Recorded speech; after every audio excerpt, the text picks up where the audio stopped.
모든 믿는 자에게 구원을 주시는 이런 제목으로 로마서 강의를 이어가겠습니다. 신앙이란 무엇입니까? 믿어지지 않는 것을 억지로 믿는 것입니까? 아니면 구원을 위한 단회적인 필요 그 이상도 이하도 아닌 것입니까?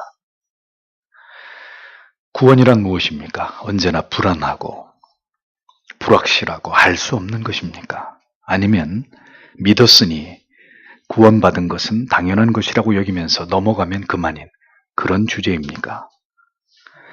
바른 복음은 무엇입니까? 그럼 바울이 말한 다른 복음이라고 하는 것은 어떤 복음을 의미하는 것일까요? 복음이면 그냥 다 같은 복음이 아니겠습니까? 사도 바울의 편지는 이러한 질문에 대한 답변을 우리에게 제공합니다. 믿음과 구원에 관해서, 복음과 하나님의 능력에 관해서 글로는 다 표현할 수 없는 그 이상의 깨달음과 분명한 지식을 우리에게 갖게 하고 있습니다. 사도는 자신은 헬라인이나 미개한 사람들에게, 지혜로운 자나 어리석은 자들에게 모두 빚을 지고 있는 그런 자로서 자신이 알고 있는 한, 자신이 할 수 있는 모든 노력을 다해서 로마에 있는 성도들에게도 복음을 전하기를 원한다고 간곡하게 표현하고 있습니다.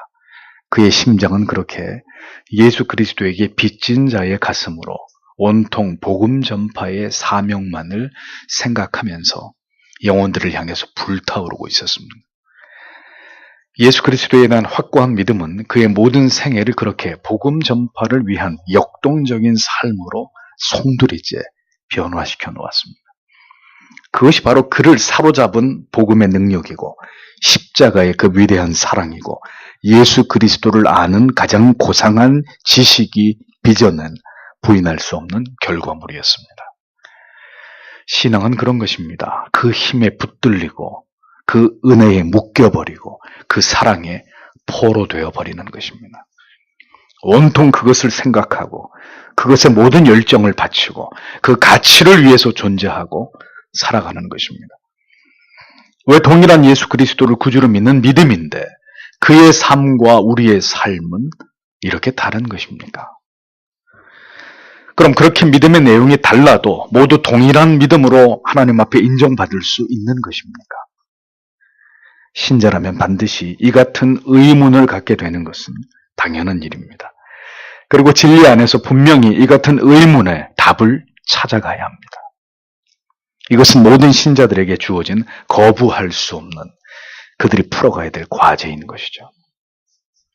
성경은 어디에도 이러한 기독교를 구성하는 핵심적인 주제와 가치들을 결코 가볍게 말씀하고 있지 않고 복음에 붙들린 자의 삶에 대해서 어디에서도 무기력하고 구태의연함으로 표현하고 있지 않습니다.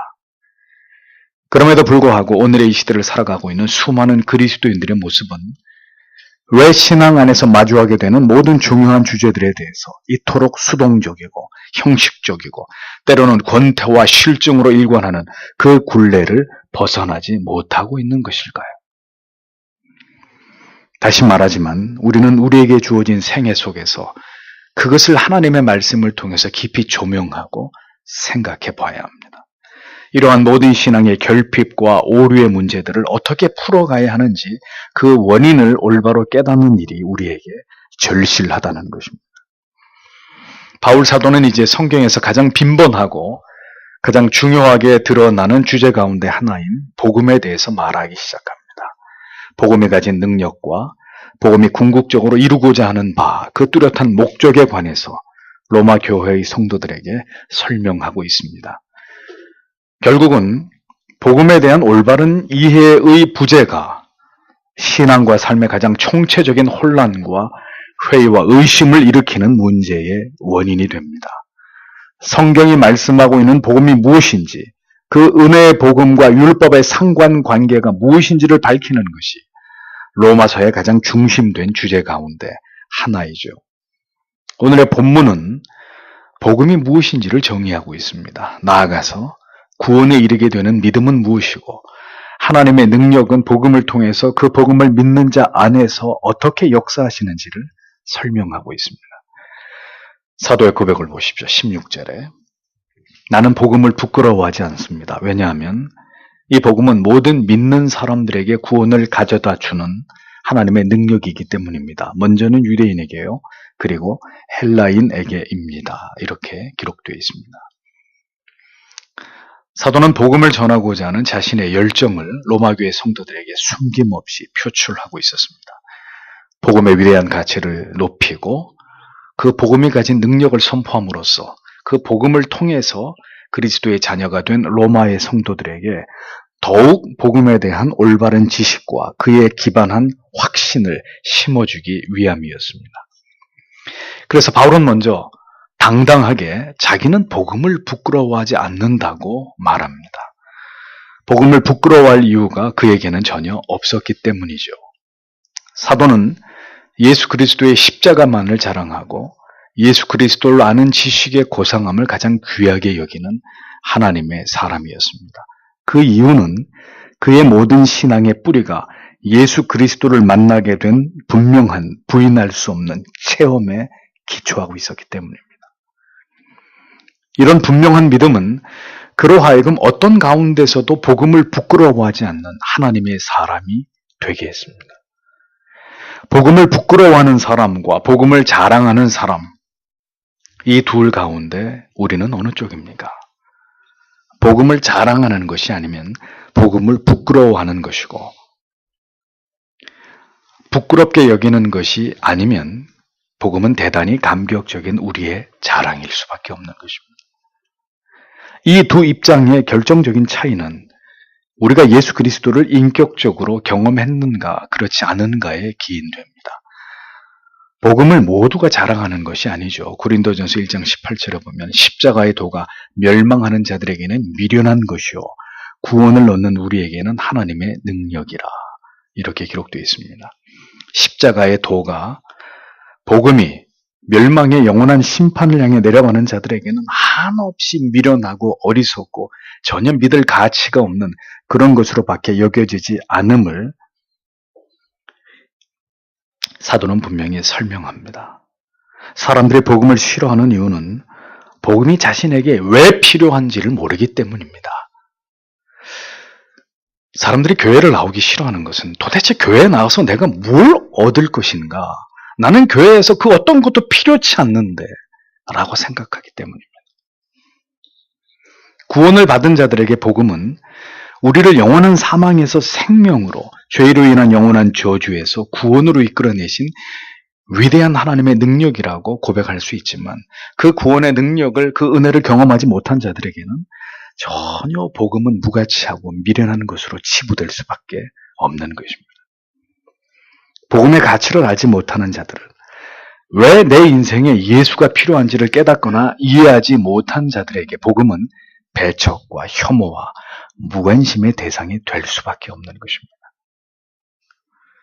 예수를 믿는다는 것은 어떤 알 수 없는 존재에 자신을 의존하려는 나약하고 어리석은 인간의 종교적 본성 가운데 하나라고 많은 세상 사람들은 그렇게 생각합니다. 그들에게는 예수 그리스도를 믿고 신앙을 갖는 것 자체가 이성을 가진 인간으로서 수치스럽고 부끄러운 일일 수밖에 없는 것입니다. 자신의 존재의 가치를 무너뜨리고 자신을 스스로 저평가하는 일이 될 뿐이라고 세상 사람들은 그렇게 생각합니다. 신의 존재를 받아들이고 그 신에게 무릎을 꿇는 즉시 나의 존재감과 자존감은 소멸된다고 생각하기 때문이죠. 그들은 복음으로 말미암은 그 위대한 결과물들이 얼마나 놀라운 기적과 같은 것인지를 전혀 알지 못하고 경험하지 못한 사람들입니다. 오늘 우리는 어떻습니까? 우리에게 복음이란 무엇입니까? 여러분은 복음을 자랑스러워하고 있습니까? 사람들 틈에서 내가 그리스도인이라는 사실을 떳떳하게 드러내는 것이 전혀 수치스럽지 않다고 여러분 그렇게 당당하게 고백하실 수 있습니까? 사람들이 신자인 나를 어떤 편견으로 바라볼까 혹 그것이 염려스럽지는 않으십니까? 오히려 신자인 것을 감추고 살아가는 것이 직장에서 더 편하다고 그렇게 느껴지지는 않으십니까? 예수를 믿는 신자라는 사실을 주위 사람들이 알게 되는 즉시 나에게 쏟아지게 될 조롱, 비난, 기독교에 대해서 사람들이 가지고 있는 부정적인 선입견과 그로 인해서 부당한 불이익과 고통을 당할까 염려하는 그 피해의식이 여전히 우리의 마음의 한 구석을 차지하고 있지는 않은지 생각해 볼 필요가 있습니다. 복음이 부끄러운 것은 그 복음이 나에게 어떤 의미이고 그 복음을 통해서 내 영혼 가운데 어떤 놀라운 기적 같은 변화가 일어나게 되었는지에 관해서 우리가 그것을 올바로 알지 못하기 때문입니다. 그 복음으로 인한 궁극의 영광과 영생의 복을 온전히 깨닫지 못했기 때문입니다. 복음은 곧 능력입니다. 그 복음을 믿는 자를, 그 영혼을 구원으로 인도하고야만은 하나님의 능력입니다. 한 사람의 영혼 가운데 그 복음이 떨어지게 될 때 폭약이 설치된 굴이나 건물들이 버튼을 누르면 산산이 부서져 버리고 폭파돼 버리듯이 복음이 영혼 가운데 투하된 영혼은 결국 그 일이 일어나기 이전의 인생으로 절대로 다시 돌아갈 수 없는 총체적인 내면에 거부할 수 없는 변화를 경험하게 됩니다. 그것이 바로 복음이 심겨진 영혼에서 일어나는 감출 수 없는 폭발해버리는 능력이란 말이죠. 복음을 부끄러워할 수 없는 것은 그 어떤 대가를 지불하고도 그 복음을 드러내고 전파하며 자랑할 수밖에 없는 이유는 그 복음을 믿는 자 안에서 이와 같은 놀라운 하나님의 능력이 나타나기 때문이라고 사도는 고백합니다. 그래서 복음은 적어도 두 가지의 분명한 기능을 수행하죠. 불신자에게 복음은 그의 양심을 저격함으로 자존심을 상하게 하고 자기의 죄에 대해서 수치와 가책을 느끼게 만듭니다. 그래서 스데반 집사에게 복음을 들었던 유대인들은 고함을 지르고 자기들의 귀를 틀어막고 급기야 그를 돌로 쳐 죽이지 않았습니까? 그러나 예수 그리스도를 구주로 믿는 자에게는 그 반대로 죄로 말미암아 모든 양심의 가책과 눌림과 자기 자신에 대한 슬픔과 연민으로부터 벗어나게 해줍니다. 참된 자유와 평강과 기쁨을 맛보게 합니다. 전적으로 타락하고 부패한 자기 자신의 죄악된 모습으로 인한 수치심과 여전히 죄악 가운데 넘어지고 유혹에 무너지는 자신에 대한 모든 율법 아래서의 정죄와 수치심에 대해서 참된 복음을 통한 은혜는 우리에게 진정한 자유와 평안함을 얻게 해줍니다. 복음은 자랑해야 될 어떤 강제적 의무가 아니라 자랑하지 않고는 견딜 수 없는 우리가 받은 가장 감격스러운 선물입니다. 그 복음은 결국 한 영혼 안에서 믿음을 갖게 합니다. 그 복음을 통해서 성령께서 역사하실 때 택한 하나님의 자녀의 영혼 가운데 중생과 회심의 역사가 일어나게 되는 것입니다. 복음이 한 영혼을 관통하게 되므로 예수 그리스도의 구주되심을 고백하고 그 믿음의 열매가 삶 속에서 선명하게 나타나게 될 때 그 믿음의 진실성은 증명되고 확증될 수 있는 것입니다. 복음이 그렇게 하는 것입니다. 믿음을 갖게 하는 일을 한 영혼 가운데서 행하는 것입니다. 그것이 복음의 능력입니다. 복음의 역사입니다. 그러므로 사도는 이 복음을 부끄러워하지 않는다고 당당하게 고백하고 있는 것이죠. 복음을 부끄러워하기는커녕 오히려 이 복음을 자랑할 수밖에 없는 가장 궁극의 이유는 이 복음만이 모든 믿는 사람들에게 구원을 가져다 주는 하나님의 놀라운 능력이기 때문이라고 사도는 그렇게 고백합니다. 그 무엇으로도 인간을 영원한 죄의 저주와 심판과 징벌에서 구원할 수 없습니다. 인간의 어떤 노력으로도 그 어떤 방법으로도 하나님을 불신하려는 굳게 닫힌 마음의 빗장은 풀어지지 않습니다. 따라서 구원의 문은 열리지 않는 것이죠. 오직 강력한 복음을 통해서 마음과 영혼의 의심과 불신의 벽이 허물어진 자만이 구원에 이를 수 있는 것입니다. 복음이 그 일을 행한다고 말씀하고 있는 거죠. 우리가 중요하게 살펴봐야 될 말씀은 여기서 이것입니다. 모든 믿는 자에게 라고 기록된 부분입니다. 유대인이든 헬라인이든 선민이든 이방인이든 관계없이 그래서 모든이라고 말씀하고 있습니다. 복음은 민족과 인종을 차별하지 않기 때문에 이 모든을 누구든이라고 받아들이면 곤란합니다. 이것은 절대로 같은 의미가 아니기 때문입니다. 복음은 만인 구원서를 지지하지 않습니다. 따라서 누구든이 아니라 반드시 모든이라는 점을 분명히 할 필요가 있습니다. 모든 믿는 자, 믿기로 작정된 모든 자들, 그들이 유대인이든 이방인이든 믿음을 선물로 주신 자들에게 유효적으로 임하는 복음이라는 것입니다. 그리고 그 복음을 믿은 자들에게 임한 결과는 구원이라는 거죠. 그래서 복음은 모든 믿는 자에게 구원을 주시는 하나님의 능력이라고 사도가 정의하고 있는 것입니다. 복음이 떨어짐으로 믿음을 갖게 된 유대인이 되었던 이방인이 되었던 그렇게 예수 그리스도의 주 되심을 믿게 된 모든 사람들을 구원으로 인도해내고야 마시는 하나님의 능력이 바로 이 복음에 담겨 있다고 사도는 강력하게 증언하고 있습니다. 그러므로 믿음과 구원을 이끌어내는 가장 강력한 하나님의 도구는 뭐라는 것을 알 수 있죠? 복음이라는 것을 알 수 있습니다. 중요한 것은 여기서 말씀하는 복음은 반드시 성경적인 복음, 올바른 복음이어야 한다는 것입니다. 참된 복음만이 참된 믿음을, 참된 구원을 이끌어내는 수단이 되는 것입니다. 다른 복음은 복음이 아닙니다. 바울은 서신서의 여러 곳에서 이 다른 복음의 정체를 폭로하고 있습니다. 고린도후서 11장 4절 만일 누가 가서 우리의 전파하지 아니한 다른 예수를 전파하거나 혹 너희의 받지 아니한 다른 영을 받게 하거나 혹 너희의 받지 아니한 다른 복음을 받게 할 때에는 너희가 잘 용납하는구나. 이렇게 기록하고 있습니다. 갈라디아서 1장 6절에서 8절 그럼 그리스도의 은혜로 너희를 부르신 이를 이같이 속히 떠나 다른 복음 쫓는 것을 내가 이상히 여기노라. 다른 복음은 없나니 다만 어떤 사람들이 너희를 요란케 하여 그리스도의 복음을 변하려 함이라. 그러나 우리가 혹 하늘로부터 온 천사라도 우리가 너희에게 전한 복음 외에 다른 복음을 전하면 저주를 받을지어다. 다른 복음을 성경이 묘사하고 있습니다. 세 구절 속에 사도는 3번이나 다른 복음을 언급합니다. 그러니까 그때도 지금도 다른 복음이 존재하고 있다는 거예요. 영혼을 결코 구원으로 인도할 수 없는 다른 복음, 유사 복음이 분명히 존재했고 지금도 교회 안에 존재하고 있는 것입니다.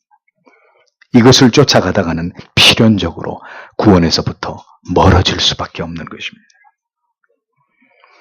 여러분 주변에서 교회를 다니는 신자들의 신앙과 삶의 모습을 유의해서 보십시오. 그들의 삶에 경건이 있는지, 거룩이 있는지, 성별됨이 있는지, 하나님을 아는 거룩한 지식에 대한 목마름이 있는지, 하나님의 영광을 위해 살고자 하는 거룩한 정념이 그들의 심장을 뜨겁게 하고 있는지, 무엇보다 그들이 하나님을 두려워하는지, 진리를 위해 복음을 위해 결연의 뜻을 세워서 좁은 길을 가고자 하는지 그들의 말과 삶 속에서 그것을 확인해 보십시오. 그들의 삶에서 그것이 보이지 않는다면 그들의 문제는 무엇입니까?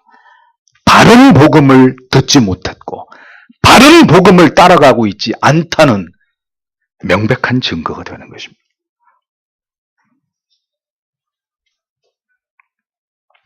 독을 먹으면 사람이 결국 죽음에 이르게 되듯이 다른 복음을 듣게 될 때 그 영혼은 병들게 되어 있습니다. 구원에서 점점 멀어질 수밖에 없습니다. 쉬운 구원, 율법주의, 혹 반율법주의, 신비주의, 은사주의, 알미니안주의 등등의 모든 그릇된 신앙의 노선을 추구하는 자들의 구원을 그래서 우리는 심각하게 우려하지 않을 수 없는 것입니다. 하나님의 구원은 바른 복음을 믿는 자에게 베푸시는 능력입니다.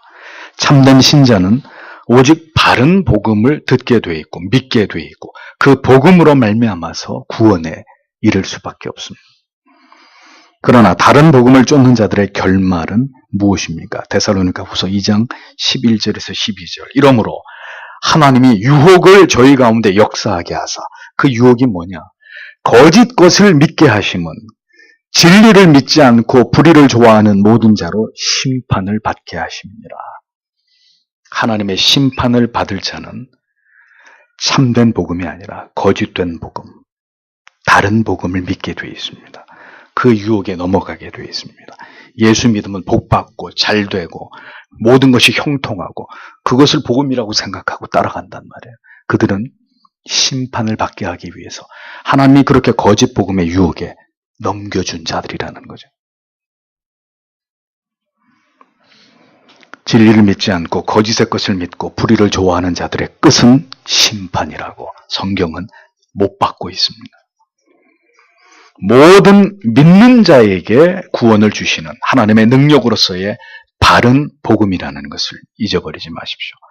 모두가 다 복음이라고 말합니다. 어느 교회든 다 복음이라고 말하지만 바른 믿음으로 하나님을 신앙하게 하는 그 복음이라야 우리의 모든 믿음의 선조들이 하나님의 말씀과 교리를 통해서 신조를 통해서 정교하게 알고 배우고 그렇게 믿고 살아가려고 했던 그 복음이라야 참된 복음이라는 것입니다.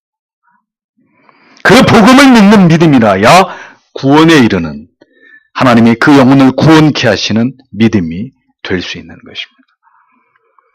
복음이 잘못되면 그래서 믿음이 잘못될 수밖에 없고 믿음이 잘못되면 뭐가 잘못되는 것일까요? 여러분들의 구원이 요원해질 수밖에 없는 것입니다.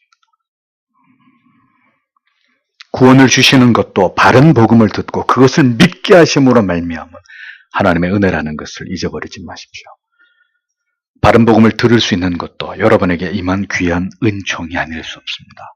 그러나 그러한 다행 중에서도 불행한 것은 그런 바른 복음을 들어도 전혀 그의 믿음이 그 참된 구원을 향해 나아가지 못하고 있는 가장 슬픈 일이고 가장 불쌍한 일이고 가장 안타까운 일입니다. 우리가 이 부분에 대해서 깊이 생각해 보아야 될 중요한 부분은 복음이 믿음과 구원을 주시는 하나님의 능력이라고 말씀하고 있지 않고 복음은 모든 믿는 자에게 구원을 주시는 하나님의 능력이 됨이라고 말씀하고 있는 이 부분입니다. 여기서 강조점은 믿는 자에게라는 이 부분입니다. 헬라어 원문에서 믿는다라는 이 동사는 현재 진행형으로 기록이 되어 있습니다. 따라서 복음의 능력이 믿음을 만들어낸다는 것이 아니라 복음의 능력은 믿음이 있는 자에게 결국 구원에 이르게 한다. 이런 의미가 되는 것입니다. 그러니까 바른 복음이어야 하고 다음은 그 복음을 믿어야 하는 것인데 그 믿음을 우리의 생애 속에서 계속 발전시키고 이어가야 된다는 거예요. 회심을 일으키는 단회적인 믿음으로 끝나는 것이 아니라 믿음의 삶을 통해서 그 믿음의 열매를 통해서 지속적으로 그 사람이 믿음을 가지고 믿음으로 살아가고 있다는 것을 지속적으로 입증해 나아가는 그 믿음이라는 거예요. 따라서 정확한 의미는 복음은 모든 믿고 있는 자에게 구원을 주시는 하나님의 능력이 됨이라. 이 구절은 그렇게 번역을 해야 가장 정확한 번역이 되는 것이죠.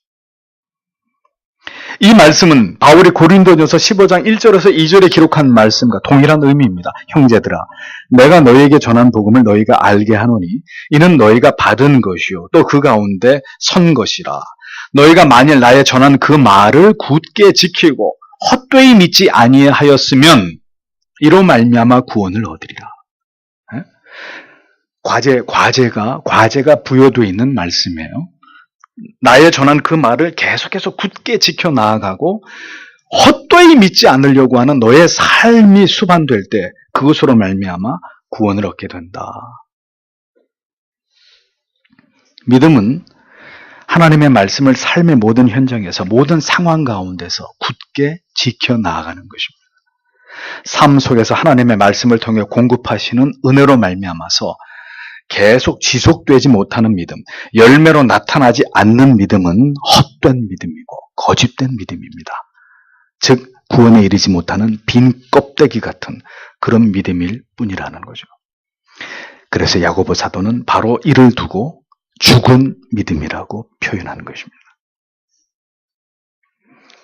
로마서 1장 16절이 우리에게 강조하는 바는 우리가 복음을 부끄러워할 필요가 없는 것은 복음이야말로 세상의 유일한 진리이기 때문이고 우리가 날마다 믿음으로 참된 복음을 의지해서 살아간다면 장차 모든 고난을 이겨내고 영광스럽고 거룩하신 하나님 앞에서 영원한 삶과 기쁨을 누리게 될 것임을 뚜렷하게 밝히고 있는 거죠. 그것이 이 16절의 말씀의 핵심입니다. 신앙은 반드시 삶을 논합니다. 성화를 포함시킵니다. 믿음이 그 삶을 통해서 삶의 모든 정황 속에서 구현되는 것을 구원을 이루어가는 모습이라고 성경은 규정합니다. 그러므로 신자는 하나님의 사랑과 은혜 속에서 구원을 받았다는 이 사실에만 국한해서 더 이상 자신의 믿음을 지속하고 성장시키는 데는 무관심한 채로 그렇게 자기의 삶을 살아가서는 안 된다는 것을 기억해야 합니다. 말씀대로 살아야 구원을 받는다는 의미가 아니라 믿음을 가진 성도로서 죄와 싸우고 거룩하고 순결함의 가치를 지키기 위해서 노력하고 그것을 유지하고 지속되도록 진지하게 성실하게 노력함으로 그 구원이 확증된다는 것입니다. 넘어지죠. 쓰러질 때가 있습니다. 그러나 구원에 이르는 믿음은 계속 그 믿음을 부여잡고 우리를 이렇게 세우시고 우리를 붙드시는 하나님의 은혜에 의존해서 계속 믿음의 수레바퀴를 굴려가는 믿음이라는 거예요. 멈춰버리는 게 아니라 그만 여기서 그만 난 도저히 더 이상 갈 수 없습니다. 나는 여기서 그냥 세상으로 그런 믿음이 아니라는 거죠.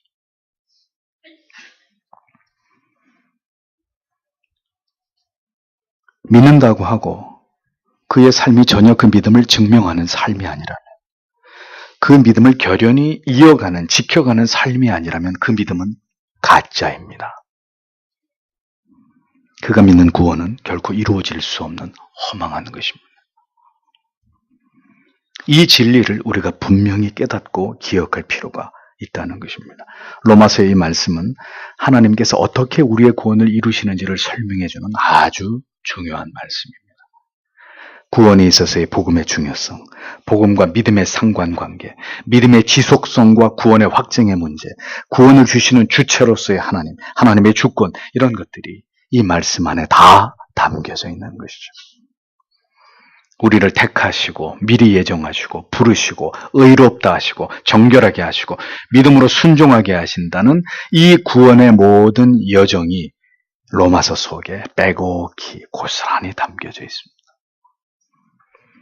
이 모든 경로와 내용들이 우리 영혼 안에서 모두 나타나고 그것을 우리가 깨달아질 때 우리는 그것을 신앙이라고 부르는 것입니다.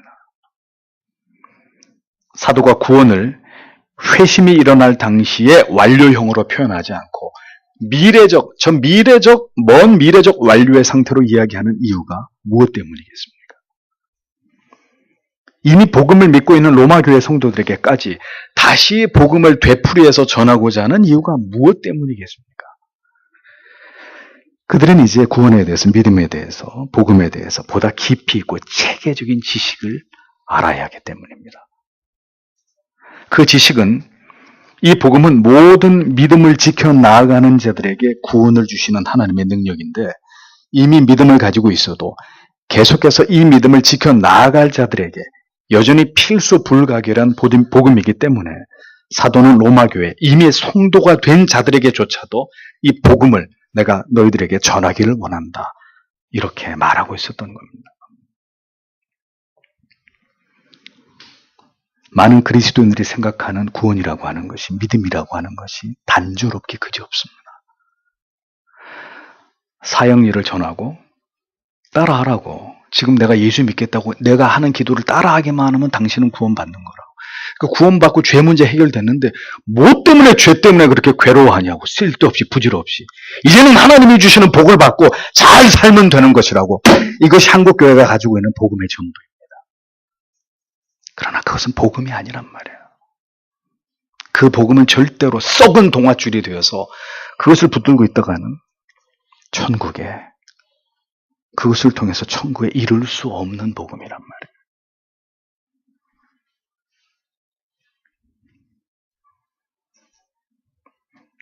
복음을 믿고 의지하며 살아갈 때 이 복음의 능력은 결코 우리를 실망시키지 않고 그 복음을 굳게 붙드는 자들의 삶을 지키면서 모든 핍박과 박해를 이기도록 하고 결국은 영광스럽고 거룩하신 하나님 앞에서 영원한 안식을 얻게 해줍니다. 그러나 다른 복음은 결국 우리를 배신하고야만 합니다. 올바른 복음이 아닌 복음은 우리의 믿음을 지켜주지 못합니다. 우리의 구원을 완성시키지 못합니다. 그것은 하나님의 능력으로서의 복음이 아니기 때문입니다. 저는 알미니안적인 혹은 은사주의적이고 신비주의적인 믿음에 심취했던 자들 가운데 많은 경우 비정상적인 믿음을 가지고 살아가는 사람들을 많이 보았습니다. 결국 그들 중에는 참된 믿음을 버린 자들도 알고 있습니다. 결국 인생에서 겪는 어떤 결정적인 문제 앞에서 하나님에게 깊이 실망하고 상처를 받고 깊이 시험에 들어버리는 이런 일들이 생겨날 수밖에 없는 것은 그들이 붙들었던 복음이 참된 복음이 아니었기 때문입니다. 그들의 믿음도 바른 믿음이 아니었기 때문입니다. 우리가 바른 복음을 부끄러워할 이유가 없는 것은 이 바른 복음만이 우리의 믿음을 끝까지 지켜주고 그 믿음을 지켜 살아갈 분명한 동기와 은혜를 공급해주기 때문입니다. 그러하기 때문에 우리는 바울처럼 날마다 십자가를 자랑하고 날마다 복음에 심취한 삶을 살아가야 하는 것입니다. 경건에 힘쓰고 그 바른 복음을 통해서 우리에게 주시는 복된 은혜를 공급받아야 되는 것입니다. 그 복음 안에서 유혹을 이기는 능력을, 절망을 이기는 능력을, 그리고 하나님의 뜻을 분별할 수 있는 지혜를, 걱정과 근심과 두려움을 물리치는 능력을 얻어야 하는 것입니다. 그 복음을 붙들고 끝까지 우리의 구원을 이루어 가야 하는 것입니다. 하나님의 구원 계획은 먼저 하나님께서 택하신 유대인들을 대상으로 시작되었습니다. 그러나 유대인들로 국한되지 않고 바울을 통해서 이방인들에게까지 이 말씀을 듣고 있는 오늘의 우리 애들에게까지 확대되고 확장된 것을 볼 수 있습니다. 이스라엘 백성은 그런 면에서 하나님의 서민으로 구원에 있어서 분명히 우선권이 있었습니다. 그러나 유대인들은 이 구원에 대해 있어서의 우선권을 지키지 못했습니다. 그들은 메시아를 부정했고 지금도 대부분의 유대인들은 그러합니다. 그러므로 구원을 얻는 방법에 있어서 그리고 영원한 하나님의 기업을 얻음에 있어서도 이제 더 이상 유대인과 이방인의 우선순위와 차별은 존재하지 않게 됐습니다. 모든 구원의 방법과 결과에 대해서 이제는 하나님께서 동일하게 유대인이나 이방인이나 동일하게 적용하셨기 때문입니다. 앞에서 언급한 바대로 이제 구원은 이스라엘 백성들만을 위한 것이 아닙니다. 기독교는 그래서 결코 이스라엘 나라의 민족 종교가 아닙니다. 여러분 가운데 혹 어떤 분이 우리는 단군 신화를 믿어야 되는 게 아니야. 대한민국의 종교는 홍익인간 아니냐. 응? 그 기독교는 이스라엘의 종교고 이런 무식한 말씀을 담대하게 하실 수 있는데 천만에요. 기독교는 절대로 이스라엘만의 민족 종교가 아닙니다. 하나님이 택하신 모든 나라와 열방 중에 있는 그 모든 백성들을 포함한 전 우주적인 종교가 기독교입니다. 하나님께서는 택하신 자녀들에게 반드시 믿음을 선물로 주십니다. 그 믿음을 통해서 우리를 구원으로 인도하십니다. 그러나 우리 편에서 이와 같은 하나님의 구원의 계획에 대해서 생각할 때는 하나님께서 복음을 주시고 믿음도 주시고 구원도 주시니 우리는 아무 걱정할 필요가 없고 아무것도 할 필요가 없고 그냥 하나님의 복을 누리면서 세상에서 행복하게 살게만 하면 생각하는 이런 생각은 복음을 어린아이처럼 이해한 결과예요. 어린아이처럼. 복음은 그 복음을 통해서 드러난 예수 그리스도의 위대하신 구속하심을 믿고 그 믿음으로 주 앞에 서는 그날까지 그 믿음을 지켜나가는 자들을 구원으로 인도하시는 하나님의 능력이 담겨진 하나님의 말씀입니다.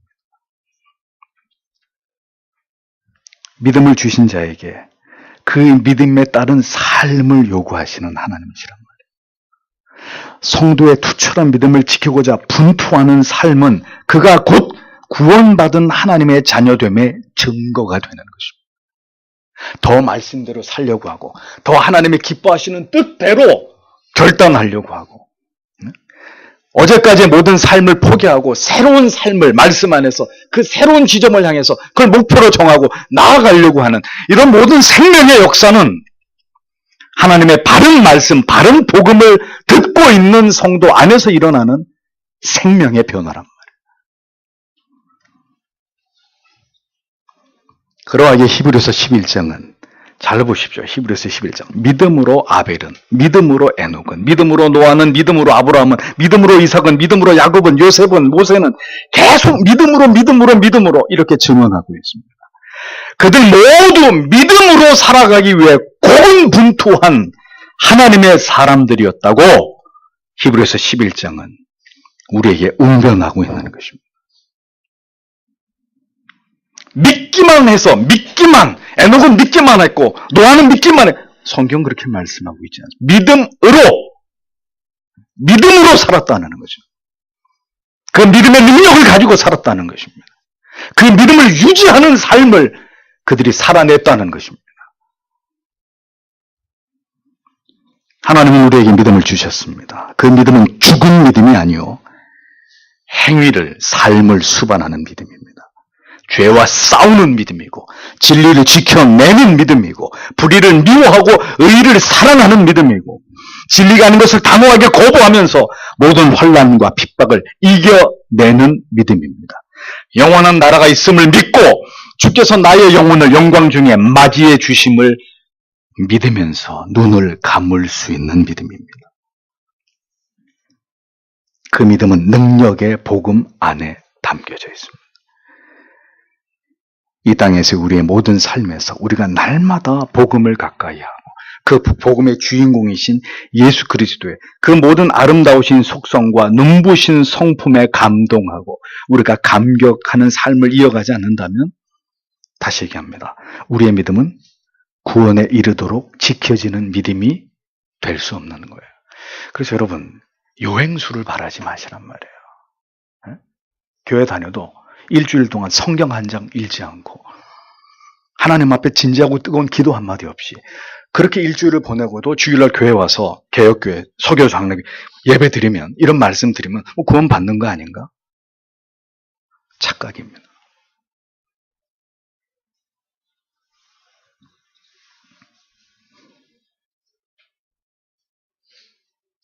하나님의 영광에 대한 목마름을 가지고 힘써 믿음을 지키면서 살아가는 성도의 삶을 살아가는 것이 아니라면 여러분은 하나님과 여러분 자신을 기만하고 있는 것입니다. 하나님께서 우리에게 주신 믿음은 모든 핑계와 변명 뒤에 우리를 감추지 않고 우리가 최선을 다하면서 몸부림쳐서 힘써 지켜 나아가야 되는 믿음입니다. 아무것도 안 해도 그냥 열중쇼하고 있어도 그냥 모든 것은 하나님이 알아서 이렇게 해주시는 그런 믿음이 아니란 말이에요. 그냥 하나님께는 사랑만 받으면 되는 것이고 사는 것은 그냥 이대로 살면 되는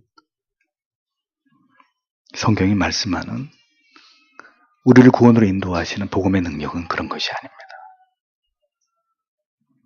그래서 현실의 삶 속에서 때때로 처절한 그 믿음의 대가가 지불되기도 하는 것입니다. 불같은 시험을 통과하기도 하고 목을 베이거나 불에 태워지거나 끓는 기름 가마에 던져지기도 하고 톱에 켜지고 맹수의 밥이 되기도 하는 그런 모든 길들을 지나가야 하는 믿음입니다. 그 너머에 찬란한 영광이 우리를 기다리고 있다는 것을 알기 때문이죠. 우리는 그것을 믿음이라고 부르는 것입니다. 우리에게 믿음을 주실 때 그 믿음 안에는 그와 같은 능력이 함께 담겨져 있는 것입니다. 그것이 우리의 죄를 위해 독생 성자 예수 그리스도를 십자가에 매달아 죽게 하심으로 우리를 구원하신 그 복음에 담겨진 듀나미스, 능력이란 말입니다.